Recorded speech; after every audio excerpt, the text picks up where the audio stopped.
Hi everyone, and welcome to Monday's Q&A with Pastor Sean. So this week we only have one question. So I had two options here. I thought about going on a long tirade about how upset I am with Disney. They had canceled Sophia the First as well as Girl Meets World because I miss them and they're fantastic shows. But that's probably not what you want to hear. I mean, there's no questions by next week. I might just do that anyway. We'll see how that goes. But this week we have one question, and I thought I'd give some more time to it anyway, which is, do I have the youth listen to contemporary Christian music? So the short answer is no. The longer answer is this. First off, I haven't listened to anything new in the contemporary Christian world since I was in college, maybe. It's been quite a few years. And so really anything I brought to the table, unless I really started investing myself in it again, would be from before they were born, which is the Dark Ages. I don't really want to go there. And so some of it has value. I mean, I love DC Talk and Audio Adrenaline and all these bands that I enjoyed back then, and Newsboys.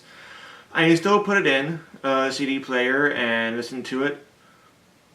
But also, over the years, that particularly hasn't aged well. And the more I've grown theologically, the more at times I sit there and go, do I really want to have them listen to that? And maybe the newer stuff is different, but I'm not exactly holding my breath. Like songs talking about how you can't date a certain girl because she swears. Now I admit that my wife never swears, which to me is just bizarre. But that could be the criteria for whether or not someone's dateable. It's a question of what's the person's values, what are they like, do they make you happy, is one of the really big important things of should we be dating someone. So, no, and the theology just gets very, very twisted into personal choice theology, which is not what we believe. So I stick away from that. But the biggest thing as well is that I strongly believe that God is present everywhere. That God can be experienced and heard through everything. And so instead of using contemporary Christian music and saying, here's the Christian stuff, here's the good stuff, here's the stuff that's going to make you a better person, I try to teach instead to experience God where people are.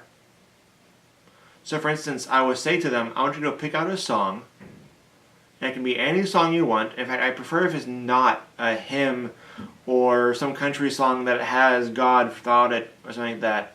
I want you to just go pick a secular song, and we're going to talk about how you can experience God through that song.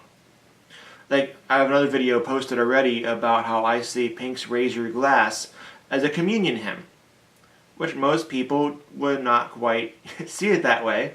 But being able to experience God in those different ways and saying, how can I see God in this moment through these words? And each time they come, they have entirely different songs.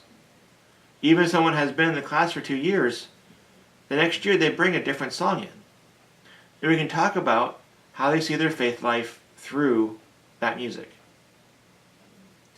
You can take a movie and do the same thing. You can talk about just about anything that you have in life and say, here's where I see God. Here's where I see my faith. Now sometimes it might be God is the opposite of what the song is saying. And that's fine. But we don't understand that God is prevalent everywhere. And not just in things that we say are Christian. Because I think when we do that, when we try to say this is the only stuff that's good and the only stuff that is holy, the only stuff that God can be a part of, we put God into a tiny little box. And God doesn't fit in little boxes. God keeps taking those boxes and makes them bigger and bigger and bigger and bigger and bigger until you realize that the entire world is encapsulated in this box. And God can be everywhere and doing things that we can't even begin to imagine because that's what God does. So does some have value? Sure. Do hymns have great value? Absolutely. We sing hymns every single Sunday. There's a reason for that. But I think we cannot limit God to just certain things. Otherwise, we create a culture where we kind of commercialize God. Where we say, you got to go and buy certain things and make these certain companies more and more rich because they happen to be Christian. Or they proclaim as Christianity. And we turn it more into a consumer faith where we just buy stuff, and when we buy that stuff, we can say, look how holy I am. It doesn't work that way. We can't shelter ourselves in this little tiny area and say this is the only good stuff to have. That's why we have all these companies, like I mentioned in a recent Q&A about why all these companies exist that are Christian. Because they can. But as a question, I go into like a family bookstore or something like that, which I think they still exist, maybe they don't, whatever. But you can go there and you can buy all this cheap stuff that says Jesus on it or has a Bible verse, and you wonder, how does it be so cheap? Well, the companies who make them don't always have the best business practices and tend to use very, very cheap labor. Instead of paying people a living wage, they'll pay a lot less than that to make sure you get all this cheap stuff to us and they can sell it cheaply and make more money for themselves. That's not a good thing. So, do I push Christian music? No. I push seeing Christ in all music. That's it. Now, are there Christian musicians I really enjoy? Yes, Jonathan Runman, who just started seminary this year. Congrats to him. He is fantastic, and I'm kind of sad at seminary because it means I can't bring him in to do more music for us. There's some really good bands out there.